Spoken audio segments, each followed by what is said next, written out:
Un saludo fraterno para todas y todos.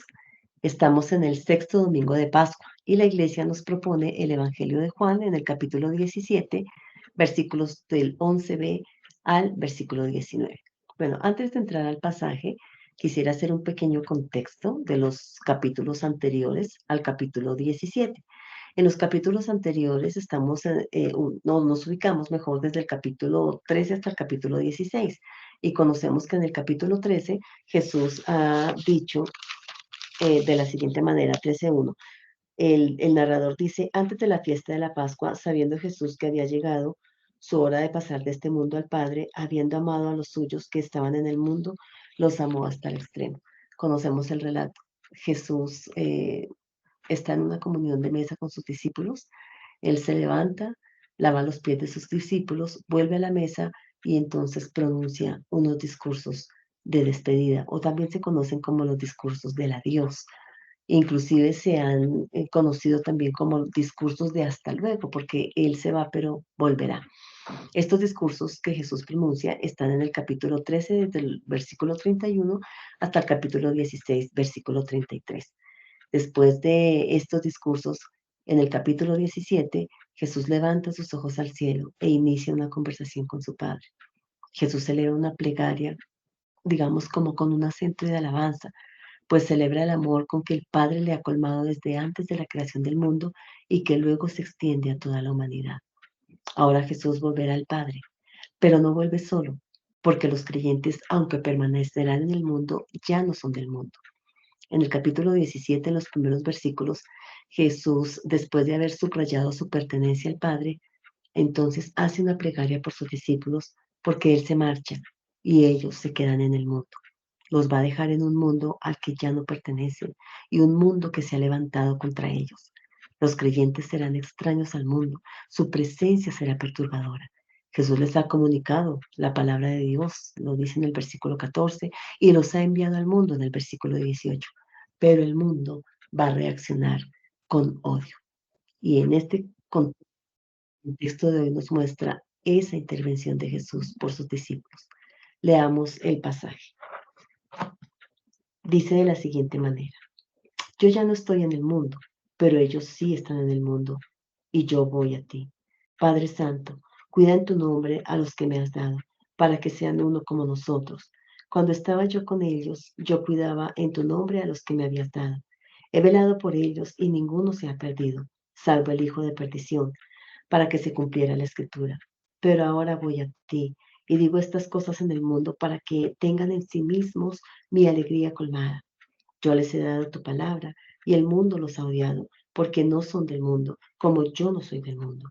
No te pido que los retires del mundo, sino que los guardes del maligno. Ellos no son del mundo, como yo no soy del mundo. Santifícalos en tu verdad. Tu palabra es verdad. Como tú me has enviado al mundo, yo también los he enviado al mundo. Y por ellos me santifico a mí mismo, para que ellos también sean santificados en la verdad. Esta es la palabra del Señor. Gloria a ti, Señor Jesús. El versículo 11b, Jesús dice, Padre Santo, cuida en tu nombre a los que me has dado. Esta invocación, Padre Santo, que de hecho rige todo el pasaje, es una asignación que se encuentra también en el Antiguo Testamento. Dios es llamado el Santo de Israel y en las plegarias judías también se llamaba Dios Santo entre los santos. Jesús, al hacer esta invocación, proclama que el Dios, el totalmente otro, el incognoscible, ha querido hacerse cercano como un Padre para santificarnos. Luego Jesús a ese Padre Santo le pide guárdalos de la contaminación del mundo. Pero le dice a su Padre, guárdalos en tu nombre. Es interesante resaltar acá la preposición en tu nombre, que en griego, bueno, se pronuncia igual en español se entendería que el Padre mantenga, o sea, la plegaria de Jesús al Padre es que mantenga a los discípulos en Él, en su propia vida, esa vida que el Padre comunica al Hijo en plenitud y que ahora Él comunica a los que creen en Él y al comunicar esta vida hacia los creyentes partícipes de la comunión con el Padre. De manera que como el Padre y el Hijo son uno, los creyentes también por esa vida comunicada podrán ser uno. A propósito del modelo de unidad entre el Padre y el Hijo, será desarrollado más adelante en el versículo 21. Luego el versículo 12 dice así para recordarlo. Cuando estaba yo con ellos, yo cuidaba en tu nombre a los que me habías dado. He velado por ellos y ninguno se ha perdido. Jesús aquí con el verbo efílasa evoca la idea de la vigilancia que hace el pastor de su rebaño. Recordemos que ya en el capítulo 10 Jesús se ha presentado allí como el buen pastor que cuida sus ovejas. Las ovejas se veían amenazadas por el usurpador que quería arrebatarlas de las manos de Dios y buscaba su perdición, pero Jesús siempre las cuidó. Y Jesús niega aquí que alguno de sus discípulos, de sus ovejas, se haya perdido o que haya abandonado la comunión con el Padre. Ya lo había dicho en 3:16, se había afirmado, ¿no? Porque de tal manera amó Dios al mundo que ha dado a su Hijo unigénito para que todo aquel que en él crea no se pierda, sino que tenga vida eterna. También en el capítulo 6, versículo 39, Jesús había dicho que el designio del que le había enviado era que no se perdiera ninguno de los que Dios mismo le había entregado. Y en el capítulo 10, versículo 28, Jesús había dicho que nadie arrebataría sus ovejas de sus manos, aunque el texto resalta que hubo una excepción. Uno de los discípulos aquí en el pasaje es calificado como el hijo de perdición. Si me permiten, uno que se negó al amor. En el capítulo 13, recordando el lavatorio de pies, estando en una comunión de mesa, hubo uno de los discípulos que se levantó y salió, se apartó de la comunidad, se negó al amor. Y ahí mismo en el capítulo 13 nos dice que por ello Satanás entró en su corazón y se sumió en las tinieblas para traicionar a Jesús. Luego, en el versículo 13, dice Jesús, pero ahora voy a ti y digo estas cosas en el mundo para que tengan en sí mismos mi alegría colmada. Los corazones de los discípulos están tristes, pero Jesús les dice que lo que acaba de decir lo hace para que les inunde su alegría. Ellos sentirán la certeza de que aunque tropiecen con la hostilidad del mundo, no tienen por qué entristecerse, porque tienen la promesa de la protección divina y de esa promesa de llevarlos a la plenitud de la alegría. En el versículo 14, el Señor sigue diciendo, yo les he dado tu palabra y el mundo los ha odiado, porque no son del mundo, como yo no soy del mundo. El mundo los odia porque no pertenecen al mundo. Según el Evangelio de Juan, el creyente ha nacido de arriba, ha sido engendrado de lo alto y pertenece a Dios. Se ha engendrado, si se quiere, en él un comportamiento igual que el de Jesús, como el de Jesús. Un comportamiento en el cual ellos pueden amar con el amor de Jesús, en el cual pueden tener comunión unos a otros y por Jesús tener comunión con el Padre. Por eso no son del mundo. Y en este versículo 14 confluye ese tema que atraviesa todo el cuarto evangelio y es la oposición del mundo contra los creyentes, que también caracterizaba al mismo Jesús. Él ya lo había dicho en el capítulo 7, versículo 7. El mundo me odia porque yo atestigo contra él que sus obras son malignas. Los discípulos, por su parte, han sido tomados en medio del mundo. Al acoger la palabra, fueron engendrados de lo alto, lo que ya había afirmado el prólogo sobre la generación de los creyentes por obra de Dios, ¿no? Son llamados hijos de Dios. La vinculación de los creyentes con el Hijo los identifica con Él. De ahí el odio que les tiene el mundo y que Jesús describía como un odio contra Él mismo y contra el Padre. Esta parte culmina con la petición presentada al Padre en el versículo 15 y dice, no te pido que los retires del mundo, sino que los guardes del maligno.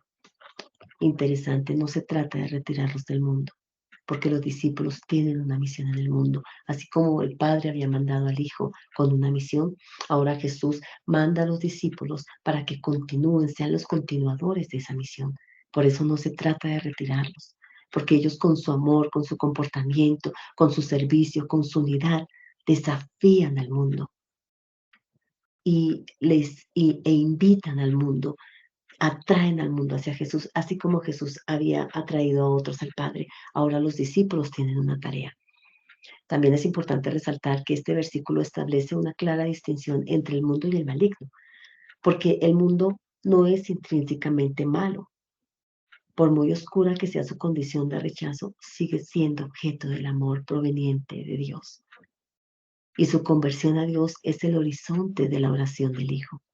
Por lo tanto, los creyentes tienen una tarea que cumplir, pero esta no se cumplirá si el Padre Santo no los guarda del tentador. Ahora, la apelación que hace aquí al maligno es frecuente en el Nuevo Testamento para designar al tentador. El evangelista pone aquí de nuevo en guardia a los creyentes.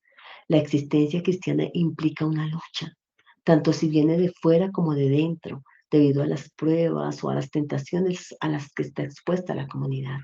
En su combate, Jesús les dice, no estarán solos, porque Él estará con ellos. De hecho, más adelante les va a decir, yo me voy y es necesario que yo me vaya para mandarles al Paráclito, ¿no? Para que los guíe a toda verdad. Y él estará con ellos. Bueno, luego en el versículo 17, Jesús dice, santifícalos en la verdad, tu palabra es la verdad. Aquí tenemos el verbo hagiazo, que es santificar. ¿Quién es el sujeto de la acción? Pues Dios es el sujeto de la acción, el único santo. Ya en Éxodo 31, versículo 13, el Señor había dicho, yo soy Yahvé, el que os santifica. Así que la acción de Dios es para santificar a los creyentes, ¿no? Y Jesús aquí, digamos que podríamos entender el verbo santificar de dos maneras o desde dos perspectivas. Una, para consagrar, es decir, para separar para un servicio, así como Dios en el Antiguo Testamento había escogido a diferentes personas para una misión, por ejemplo, a Moisés, a los profetas, entre ellos Jeremías, Isaías, pues a los profetas, son puestos aparte para un trabajo específico en el mundo. Así que el verbo hagiazo, santificar, se puede traducir como consagrar, separar, pero también es importante mencionar que el verbo también se podría entender como una transformación de dentro, ¿no? La persona se transforma por dentro por la acción del Espíritu y también se sienta llamada a seguir transformándose. Es invitada a comulgar con Dios, es invitada a pasar a otro orden, al orden de Dios mismo. Entonces, la santificación supone desde luego la consagración, pero la desborda por completo. Luego en los versículos 18 y 19, el Señor sigue orando y dice, como tú me has enviado al mundo, yo también los he enviado. Y el 19 dice, y porque ellos me santifico a mí mismo, para que ellos también sean santificados en la verdad. ¿Cómo entender que Jesús diga, me santifico a mí mismo? Tenemos que entenderlo en el marco de la hora. Ha llegado la hora de pasar de este mundo al Padre. Así que ese santificarse invita a entender la expresión como referida a ese camino de obediencia que Jesús hizo de manera libre y perfecta al Padre. Un camino hasta la cruz, por la que Jesús abrió a los discípulos el acceso al Dios Santo. Jesús tuvo una fidelidad sin fallos, en la que también los discípulos deben mantenerse.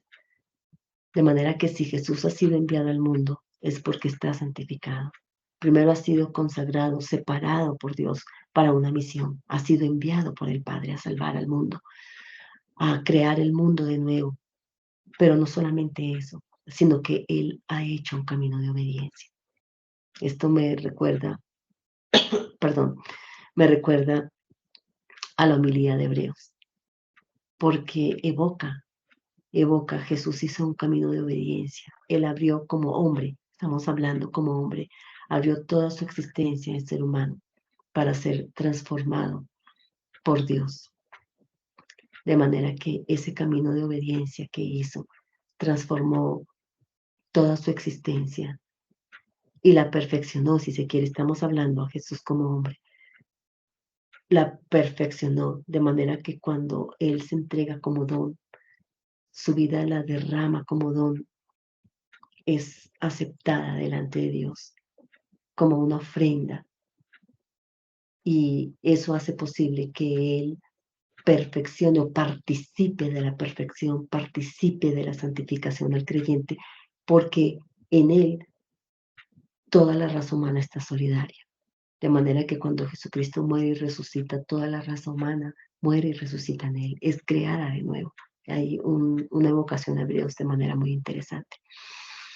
De manera que por eso dice, yo me santifico a mí mismo. Y en ese sentido, dice, para que ellos también sean santificados en la verdad, para que ellos también sean partícipes de esa santidad. Ellos son impregnados de la santidad de Dios. Entonces su condición nueva está en perfecta continuidad con la santificación y el envío al mundo del propio Hijo. Los discípulos tienen que ser consagrados en la verdad, que es la palabra de Dios. Y en la teología juánica, ¿quién es la palabra de Dios? Jesús es a la vez la palabra y la verdad. De manera que los discípulos, al guardar la palabra que Jesús les transmitió de parte de Dios, ha purificado sus corazones y ahora los envía también a la misión. También es posible que la verdad sea identificada con el Paráclito, porque Él es el Espíritu de la verdad. Así que los discípulos están en el ámbito del Espíritu, quien les guía toda verdad, les hace inteligible la palabra de Jesús. Si los discípulos son enviados por Jesús al mundo, se debe a que Él fue enviado por Dios al mundo para crearlo de nuevo y desafiarlo. Así como Jesús oró por sus discípulos en el momento de pasar de este mundo al Padre, porque sabía que estaban en un mundo hostil, porque ellos han nacido de arriba, repito, y al nacer de arriba no son como el mundo. Su comportamiento no es como el mundo. Su comportamiento desestabiliza la sociedad. Así como a ellos, el texto también hoy nos dice que Jesús ha orado por nosotros. Nosotros hemos nacido de lo alto también por el Espíritu de Dios y obviamente por su pasión, muerte y resurrección. Hemos nacido de arriba. Hemos sido transformados. Gracias a Jesús hemos entrado en comunión con Jesús, pero gracias a Jesús hemos entrado en comunión con el Padre. Y gracias a entrar en comunión con el Padre tenemos comunión entre nosotros, de manera que nuestro amor entre nosotros, nuestro comportamiento debe mostrar al mundo que hemos nacido de lo alto. En cada generación hay un grupo de hombres y mujeres que han sido confiados por Dios a Jesús, para que también nosotros hoy también atraigamos a otros a Jesús, para que esos otros también escuchen la voz de Jesús y entren a ser parte del rebaño de Jesús. Y entonces con el amor de Jesús todos podamos ser una sola cosa para que el mundo, para que el mundo crea. Un saludo fraterno para todos y para todas.